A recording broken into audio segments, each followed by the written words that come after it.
And always a great pleasure to welcome back. We have her on usually this time of the year, around Christmas time, but whenever else she's available, we like to have her on as well. She's a good friend of ours and a good friend of the show here. She's been that way for quite a while since we started doing radio, particularly down here in Florida. And her name is Lois Travalena, and you might remember that last name as Fred Travalena, a great comedian, singer, impressionist, songwriter, the wife of Fred Travalena. And we like to remember Fred whenever we can here on the program. Fred was also a guest with us several years back a couple of times, and it was great always to talk to him. And Lois joined us by telephone from out in California today for a few minutes to kind of reminisce a little bit, talk about Fred's music and whatever else is new going on out there. Lois, great to talk to you again. How have you been? You too. Oh, God, that was a great introduction. I wrote it myself, just on the top of my head. Good.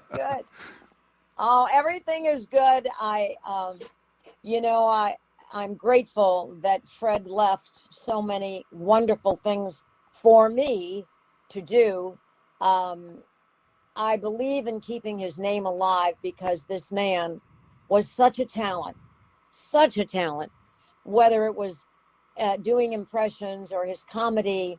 And then he got into songwriting, and he always sang, and of course singing, doing impressions of singers, i.e. Frank Sinatra, Jack Jones, Elvis, whomever it was. Well, and Frank said, "Fred, you do me better than anybody." Mm. He commented to Fred that one time, and at a show one night, and we were not there, but we had friends who were in Vegas at the time, and they had gone to Frank's show, and he started singing a song, and all of a sudden he stopped and turned around to the band. Stop. And he looked down at the audience at a man sitting ringside, and he said, "Hey, you, nobody sings like me. You got it? Except Fred Travalena." Well, and he said, "Fred Travalena." And then he turned back around to the band and said, "Okay, start," But when we heard that, we flipped out. That's great. We were grateful for those kinds of comments. And of course, now I've been trying to get his play up on, trying to find producers who have the money and will support a play about Mr. Sinatra. Fred wrote it because, of course, he was going to play the role. And it's a brilliant play. It's basically all Frank Sinatra, but Fred threw in a few funny, different things. For instance, am I talking too much? No, go ahead. I know we were going to bring up the Sinatra show that you were working on. So, yeah, go ahead. Yeah, but it's called And Then I Sing. And the reason it's called And Then I Sing was because, and this is Fred's interpretation, when Dolly was having her baby, and she's pushing and then the baby's born and it's not crying, and oh my gosh, what's going to happen now? Oh, and Grandma, Dolly's mother, said, "Give me that baby," and took it over to the sink and put cold water on it. And all of a sudden you heard this baby crying. And Dolly said, "We have a singer on our hands." So, again, Fred's interpretation. So when he was 10 years old or so, and he'd be singing to the girls in school, and the boys were going to beat him up, or were beating him up, and because you can't do that, you're 10 years old, blah, blah, blah. And so he goes home to Mom, and Mom says, "Frankie, whenever you want to sing, you sing. Whenever there's a problem, whenever there's trouble, whatever happens in your life, that's when you sing. You got it? So tell me, when do you sing?" "That's when I sing, Mommy. That's when I sing." So that's the name of the play, And Then I Sing. And so I've been trying to get it up and find myself some producers, but I know that Nancy and the Sinatra Enterprises is trying to get their own play up. Are they? I didn't heard that. Okay. Yeah, and they've been working on it as long as I've been working on mine. and I know they have more money than I do, but it's in England, and I hear it's supposed to get up on its feet next spring. Oh. So we'll see. I'm still working on mine, and you talk about a podcast. Well, I'll send you mine. See what you think. Sure. Yeah, I know you were talking about that in an email. We emailed back and forth. You were asking me a couple of questions about how you do it. So you actually started that. Oh yeah. Great. Oh yeah. So we'll get it to you. Where But in the meantime, where is it now? Is it uploaded anywhere? I mean, do you upload it to a particular platform or right here in my office. Okay. I mean, as far as people listening, can they go on any place to listen to it yet, or no, Okay. not yet. Right. When I get it up, I think it's going to be around the first week of January. Okay. I'd like to get it up. I just hope that nasty people are not going to sue me for something that shouldn't be sued for. I'm trying to keep Fred Travelena's name alive, Right. number one. But I think keeping a Frank Sinatra name alive is also very important. When I go places and I meet young people and I'm introduced to them and they don't know who Fred Travalena is, and I say, and I bet you don't know who Frank Sinatra is. Who? I know. And Hard to and it believe just that people don't, even kids have not heard it somewhere along the That's line. right. But yeah, sad. My 17-year-old granddaughter knows who it is, for sure, and she knows Fred Travalena and can sing his songs, but she also knows Sinatra and can sing his songs. It's very important, people of the past, and as we grow older, those of us who enjoyed that music so much. Sinatra made people fall in love. I mean, you understood every word Sure. that he said, and you just went along. Well, then of course Fred Travalena, studying these singers, that's how he wrote the songs and words to the Manhattan Christmas Suite are so beautiful, and people have said that because, again, you understand how much he loved the city of New York, i.e., Lady Manhattan. Mm-hmm. When he sings about Lady Manhattan and who is she, and oh, she was beautiful, and walking down the street, and it's awesome, so great. Yeah, Fred was a Long uh, Island guy like I am. He grew up a little further east on the island than I did. I think Massapequa. Yeah, Yeah, he grew up. So, that's right. Right. People, Yeah. and that's right, and so it's singing these songs, just like for the podcast that I have, or the play. Fred wrote 26 songs for this play. Now, how many plays have 26 original Not many. songs? Not many. And but everyone who's heard the music, they flip out. They flip out. Mm. So I'm not that old yet. When I Well, reach even at the very 99, least, Lois, I mean, we hope the play actually gets done, but maybe just a Yeah. CD or some kind of digital recording of the music, maybe put that out first. Like a lot of Broadway shows do that with the soundtrack. That might be something to do. Yeah, that's right. Yeah. If I could just find a brilliant singer like a Harry Connick or Bublé, or I've gone to Bublé, Oh, have you? but he doesn't want to do anything but his own originals. Right. And I right. think Connick is probably the same way. They like, unless they've been established for 50 years, Right. But there's so many wonderful singers still out there, and I every time I get a chance, I go and see them. Oh, no. By the way, do you know of Tony? You know who Tony Danza is? Sure. Yeah. He has a singing voice to die for. He's been down here. He did a show in Sarasota about a year or so ago, live performance. Did you I go? have not seen him live. I've seen him on like YouTube doing some videos, and he's very good. I think people were surprised that he could actually sing and dance like he can. Yeah. Oh, he's such a hoot singing. Up there singing and dancing. But anyway, just had to tell you, he was wonderful. Yeah. But what I really wanted to talk to you about was the Manhattan Christmas Suite, which is love songs about New York at Christmas time. And of course, heard from some radio stations who in Milwaukee or Podunk, Iowa, who say, well, that's about New York. We're not going to play that.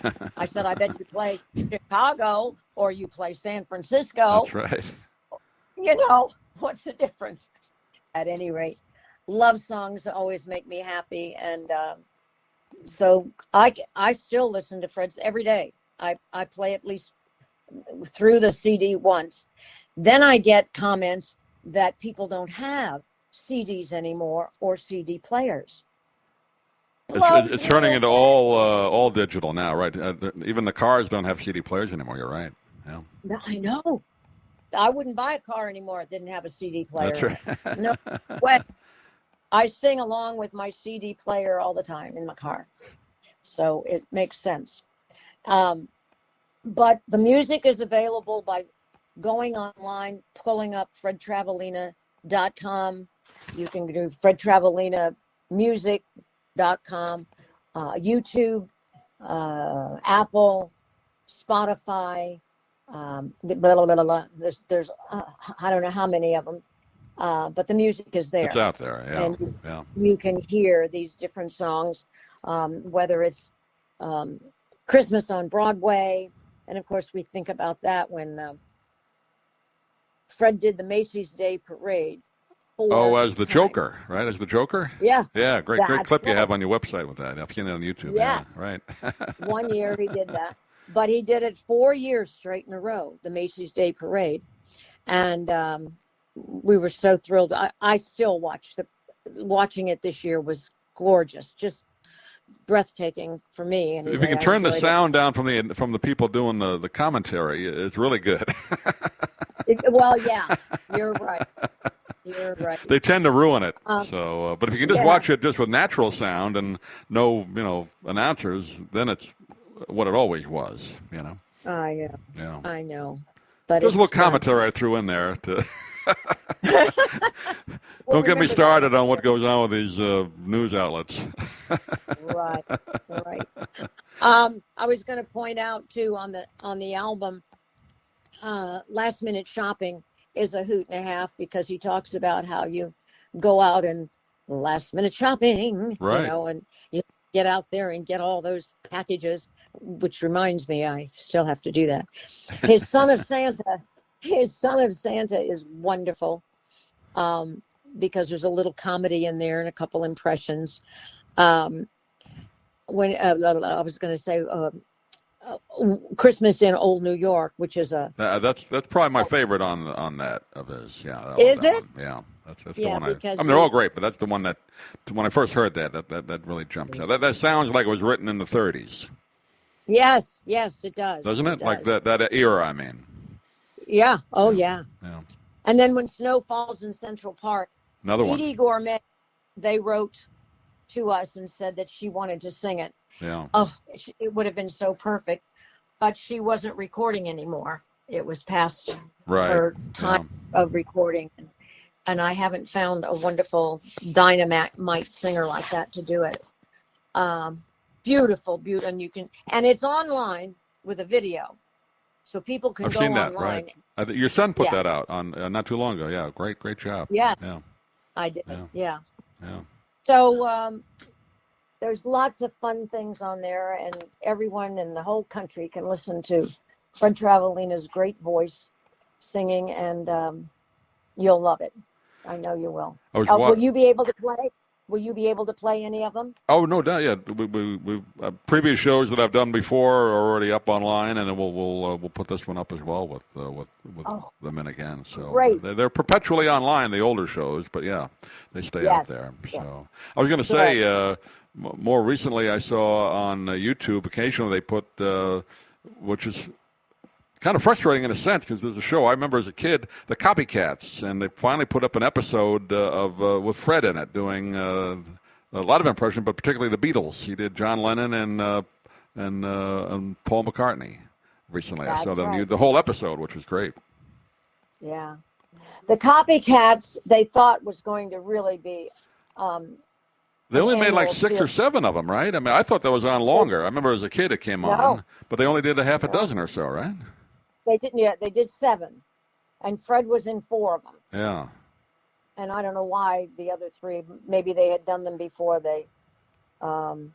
Anyway, but Fred got to do 4, and it was such a dynamite show. It really was. That was great. We were. Yeah. Yeah. I mean, literally We were all all the thrilled. impressionists working at the time. Frank Gorshin, Yeah. Rich Little, Fred, of course, Marilyn Michaels, George Kirby. Yeah.